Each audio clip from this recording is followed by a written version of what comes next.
Hello, so we are back to graphing, and this would be the part 2. And this is a little blurb that was important to know.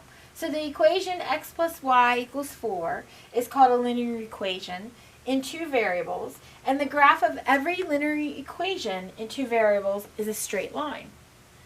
What that means is when we have graph the linear equation 2x plus y equals 5, and you don't have anything else there, you just have to graph it. These are the steps that you would take to graph it.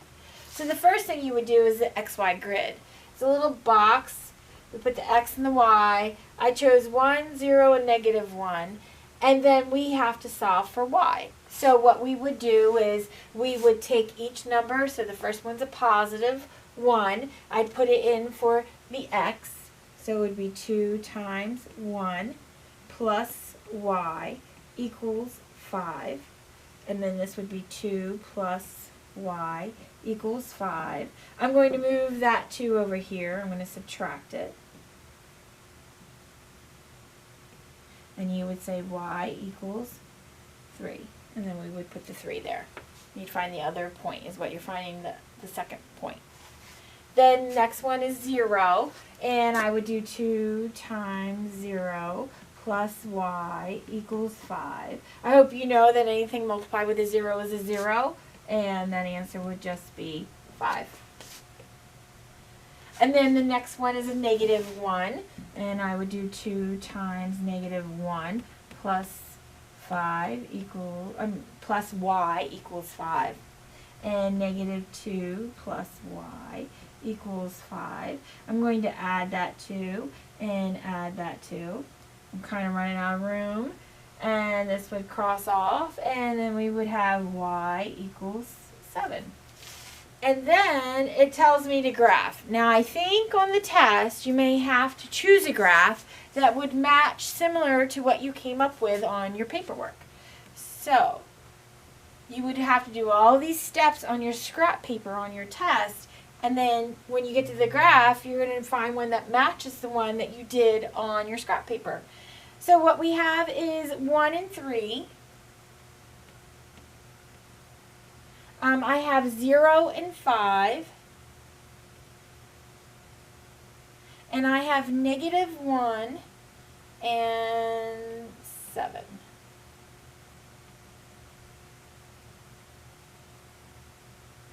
So you're looking for the graph that actually crossed the y-axis at 0 and 5. And that is how the steps you would follow to graph a linear equation. Next, I give you another one. So I gave this one because this one I did 0, 0, and -2. And I did a 0 for x and then a 0 for y. So when we're solving, it's going to be a little different. So again, -5 times 0 plus 3y equals 15. And 3y equals 15. And I would divide by 3. And I would get y equals 5. And that is how you do that one. Then I'm going to do 0 for the y.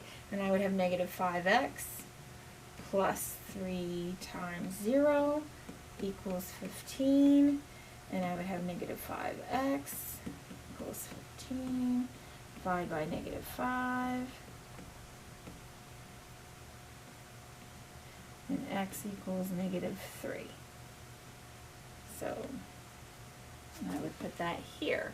Then I have -2 for the x. I'm going to squeeze that under here. And I'm going to say -5 times -2 plus 3y equals 15. This would be a +10 plus 3y equals 15. I don't think it's going to be a pretty number, right? I'm going to subtract the 10. I'm going to get 3y equals 5. And if I divide by 3, then y is going to equal 5 over 3. Well, that's not pretty, right? And if I had to graph it, it would be 1 over 2/3. So how's that going to look graphing? I'm going to worry about the first 2 points and maybe guesstimate with the third point, right? So 0, 5. So I do 1, 2, 3, 4, 5. And then I do -3, 1, 2, 3, 0. And give or take, it's probably going to be somewhere like that. And it's kind of the graph line that I'm looking for. Okay? Next one. I did these because I wanted you to see what those lines look like. They're not exactly what you think they may be. When you're graphing y -2, you're actually looking for the -2 on the x-axis. And then you would be going this way. It's kind of opposite how you would think. Because then this point would be -2, -2. Then we have 0, -2. And then we have 1, 2, 3. And this would be 3, -2. So that y falls on the x-axis here, but it's on that y line. Then x equals 3. You would do 1, 2, 3, and that line would go like this. And that's how those lines look when you go to graph them. And they gave me points of 3, 2, and then 3, 0, of course, and then maybe -3. I'm sorry, +3.